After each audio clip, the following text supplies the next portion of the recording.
దేవుని పరిశుద్ధ నామానికి సమస్త ఘనత మహిమ. ప్రియ దేవుని బిడ్డలారా, ఈరోజు ఫ్రైడే 29th మే 2026. మీ అందరికీ యేసు ప్రభువారి పేరట నేను శుభాలు తెలియపరుస్తున్నాను. దేవుని వాక్యాన్ని మనము చదువుకుందామా? యోహాను సువార్త 4వ అధ్యాయము 23వ వచనము.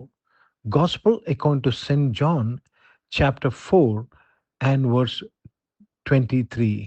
అయితే యథార్థముగా ఆరాధించువారు ఆత్మతోనూ సత్యముతోనూ తండ్రిని ఆరాధించు కాలం వచ్చుచున్నది. అది ఇప్పుడును వచ్చేయున్నది. తన్ను ఆరాధించువారు అట్టివారే కావలనని తండ్రి కోరుచున్నారు. దేవునికి స్తోత్రం కలుగును గాక. ప్రియ దేవుని బిడ్డలారా, దేవుని యొక్క ఆరాధికులు, దేవుని ఆరాధించేవారు ఎలాగ ఆరాధించాలి? చాలాసార్లు ఆరాధన అనగానే ఒక పాట, ఒక ఇన్స్ట్రుమెంట్, ఒక ఒక ఒక ఒక ఒక మ్యూజిక్ అనుకుంటాము. ఆరాధన అంటే ఏంటి? ఇక్కడ యేసు ప్రభువారు చెప్తున్నారు. అది కూడా పా పాపం చేస్తున్న ఒక స్త్రీని మారు మనస్సు కలుగుటకు ఆయన పలుకుతున్న మాటిది. యథార్థముగా ఆరాధించువారు ఆత్మతో సత్యముతో ఆరాధిస్తారు. యథార్థంగా అంటే యథార్థత లేని ఆరాధన కూడా ఉన్నది. there is worship which is not true. There is also false worship. That's why it say true worshippers. Let me read this in English. But the hour cometh and is now, when the true worshippers shall worship the Father in spirit and in truth. For the Father seeketh such to worship him. For the Father, అట్టివారిని తండ్రి ఎదురు చూస్తున్నారు. అట్టివారి కొరకు ఆయన ఎదురు చూస్తున్నారు. ఎవరండి? యథార్థముగా ఆరాధించేవారు. ఎవరు యథార్థంగా ఆరాధించువారు? ఆత్మతో సత్యముతో సత్యంలో ఆరాధించువారు. కాబట్టి ప్రియ దేవుని బిడ్డలారా, ప్రతి ఒక్కరము ఆరాధిస్తున్నాము. కానీ ఎంతమంది యథార్థముగా ఆరాధికులుగా ఉన్నాము? ఎంతమంది యథార్థికులుగా లేనివారుగా ఉన్నాము? How many of us are true worshippers? How many of us are false worshippers? దేవునికి స్తోత్రము కలుగును గాక. దీన్ని మనం అర్థం చేసుకోవాలంటే ఆదికాండం 22వ అధ్యాయంలో దేవుడు అబ్రహాముతో ఆయన కుమారుని బలిగా ఇవ్వమని చెప్పినప్పుడు 7వ వచనంలో చెప్తాడు. ఏమంటాడంటే ఆయన పనివారితో, మీరు ఇక్కడే ఉండండి, నేనును ఈ చిన్నవాడు వెళ్ళి దేవుని ఆరాధించి తిరిగి వస్తాము. We will worship the lord. తెలుగులో నేను నమస్కరించి తిరిగి వస్తాను. ఇంగ్లీష్లో we will worship and come back. ప్రియ దేవుని బిడ్డలారా, ఆరాధించడం అంటే దేవుడు చెప్పింది చేయడము. ఆరాధించడం అంటే దేవుని మాటకు, దేవుని వాక్యమునకు విధేయులుగా ఉండడము. రోజంతట్లో ఎన్నిసార్లు దేవుని ఆరాధికుడుగా నువ్వు కనపడ్డావు, ఆరాధికురాలుగా నువ్వు కనపడ్డావు? ఎన్ని సందర్భంలో నువ్వు దేవుని ఆరాధించావు? దేవుని మాటకు లోబడ్డమే ఆరాధించడము. అబ్రహాము దేవుని మాటకు లోబడ్డాడు, దేవుణ్ణి ఆరాధించాడు. ప్రియ సంగమా, ప్రియ దేవుని బిడ్డలారా, జాగ్రత్తగా గమనించాలి. 2 కాసులు వేసిన ఆ విధవరాలు దేవుణ్ణి ఆరాధించినది. దేవుణ్ణి ఆరాధించినది. దేవుడు ఏ స్థలముకు వెళ్ళమంటే ఆ స్థలముకు వెళ్ళడము దేవుని యొక్క ఆరాధన. దేవుడు ఏమి చేయమంటే అది చేయడము, అది ఆరాధన. నీ మనసుకు నచ్చినట్టు, నీ మనసుకు తోచినట్టు కాదండి చేయడము ఆరాధన. ప్రియ దేవుని బిడ్డలారా, చాలా మంది విశ్వాసులు వారికి అనుకూలముగా ఆరాధిస్తున్నారు.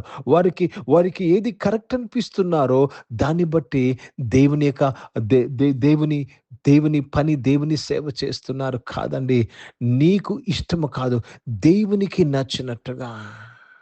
What is good in the sight of God, we have to do that. That is worship.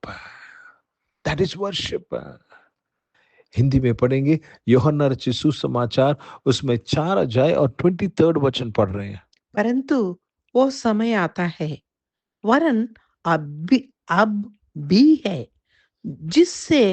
जिसमें सच्चे भक्त पिता का भजन आत्मा और सच्चाई से करेंगे, क्योंकि पिता अपने लिए ऐसे ही भजन करने वालों को ढूंढता है। ढूंढता है, किसको ढूंढता है? जो आत्मा और सच्चाई में आराधना करते हैं। सच्चे आराधना करने वाले, मतलब जो जो सच्चे नहीं है वो भी है। सब लोग आराधना करते हैं, लेकिन कुछ लोग सच्चे आराधना करते हैं, कुछ लोग झूठे आराधना करते हैं। आप कौन सी आराधना करते हैं? आराधना मतलब परमेश्वर के वचन के अनुसार चलना, बात करना, जीना। కాబట్టి ప్రియ దేవుని బిడ్డలారా, God is looking for true worshippers. God is looking for true worshipper. Are you a true worshipper? ఈ క్వశ్చన్ నిన్ను నువ్వు వేసుకోవాలి. ఈ ప్రశ్న నీకు నువ్వు వేసుకోవాలి. నేను యథార్థమైన ఆరాధికున్నా, నేను ఆత్మలో సత్యంలో ఆరాధిస్తున్నానా అని ప్రశ్న వేసుకొని నిన్ను నీవు యథార్థమైన ఆరాధికుడుగా ఉటకు మారు మనసు పొందుకోవాలి. You have to repent, you have to change your mind, renew your mind to be and to become a true worshipper. Because God is seeking for true worshippers. God is not seeking for everybody. He's only seeking for true worshippers. ప్రార్థన చేసుకుందాం. పరిశుద్ధ తండ్రి, జీవం గల దేవా, మీ వాక్యము ద్వారా అందరితో మాట్లాడేవయ్యా, మీకు స్తోత్రములు చెల్లిస్తున్నాను. యథార్థమైన ఆరాధన నాయన తండ్రి, యథార్థమైన ఆరాధకుల కొరకు నువ్వు ఎదురు చూస్తున్నావు, కనిపెడుతున్నావు, మీకు స్తోత్రములు చెల్లిస్తున్నాను. ఈ ఆరాధనలో ఉన్న ప్రతి ఒక్కరు నాయన యథార్థమైన ఆరాధికులుగా దేవా ఉండుటకు నీ కృపను అనుగ్రహించినందుకు స్తోత్రాలు చెల్లిస్తున్నాను. అనారోగ్యం వారందరి కొరకు ప్రార్థన చేస్తున్నాను. మీరు ముట్టి స్వస్థపరిచి సంపూర్ణ ఆరోగ్యమును దయచేసినందుకు స్తోత్రం చెల్లిస్తున్నాను తండ్రి. పరిశుద్ధ తండ్రి, జాబ్స్ చేస్తున్న వారు నాయన మీ తోడు దయచేసి దీవించి బలపరచమని ప్రార్థన చేస్తున్నాను. మంచి జాబ్స్ కొరకు వెతుకుతున్న వారు నాయన మంచి జాబ్స్ వరకు దయచేయమని వేడుకుంటున్నాను తండ్రి. పరిశుద్ధ తండ్రి, బిజినెస్ చేసిన వారు బిజినెస్ దీవించినందుకు స్తోత్రం చెల్లిస్తున్నాను. చదువుకుంటున్న వారి కొరకు ప్రార్థన చేస్తున్నాను దేవా. తన ఎగ్జామ్స్ కొరకు, కాంపిటేటివ్ ఎగ్జామ్కి సిద్ధపడుతున్న వారి కొరకు ప్రార్థన చేస్తున్నాను. మీ తోడు నీడకై స్తోత్రాలు చెల్లిస్తూ మీ నామాన్ని మహిమపరుస్తున్నాను. పరిశుద్ధ తండ్రి, జీవం గల దేవా, సర్వోన్నతుడా, ఈరోజు పుట్టినరోజులు, పెళ్లి రోజులు జరిపించుకున్న వారు దీవించి మీ దయాక్రీటం ధరింపచేసి, మీ దయలో మనుషుల దయలో మీరు వర్ధలింపచేసి మీరు కాపాడినందుకు మీకు స్తుతులు స్తోత్రాలు చెల్లిస్తున్నానయ్యా. ఈ సమయంలో పరిచయం చేసిన ప్రతి ఒక్కరిని దీవించనయ్యా. యథార్థమైన పరిచయం చేటుకు, యథార్థమైన ఆరాధన చేటుకు సహాయం చేయని. భారతదేశం కొరకు, దేశ రక్షణ కొరకు ప్రార్థన చేస్తున్నాను. ఇజ్రాయెల్ దేశం కొరకు, యెరూషలేముకు శాంతి సమాధానం కొరకు ప్రార్థన చేస్తూ యేసుక్రీస్తు పరిశుద్ధ నామమున ప్రార్థన అంతా అడిగి వేడుకొని పొంది ఉన్నాము తండ్రి. ఆమేన్. పరలోకమందున్న మా తండ్రి, మీ నామం పరిశుద్ధపరచబడును గాక, మీ రాజ్యము వచ్చును గాక, మీ చిత్తం పరలోకమందు నెరవేర్చబడుతున్నట్లు భూమి మీద నెరవేర్చబడును గాక. మాకు కావాల్సిన ఆహారమును మాకు దయచేయము. మా ఇంట్లో అపరాధములు చేసిన వారిని మేము క్షమించిన ప్రకారం మా యొక్క అపరాధములు క్షమించము. మమ్మల్ని శోధన తెగ కీని తప్పించము. ఎందుకంటే రాజ్యము, శక్తి, మహిమ నిరంతరం నీవై ఉన్నావు తండ్రి. ఆమెను. ఇప్పుడు మన పరమ తండ్రి దేవుని ప్రేమ, ప్రభువైన యేసుక్రీస్తు వారి కృప, పరిశుద్ధాత్మిక అన్యోన్య సహవాసం ఈ యొక్క ఆరాధనలో పాల్గొన్న ప్రతి ఒక్కరితో, ప్రార్థన చేయబడిన అంశములతో, సంఘముతో ఇప్పుడు ఎల్లప్పుడూ సదా తోడయుండును గాక. ఆమేన్. దేవునికి స్తోత్రం. అందరికీ వందనాలని. God bless you and praise the lord.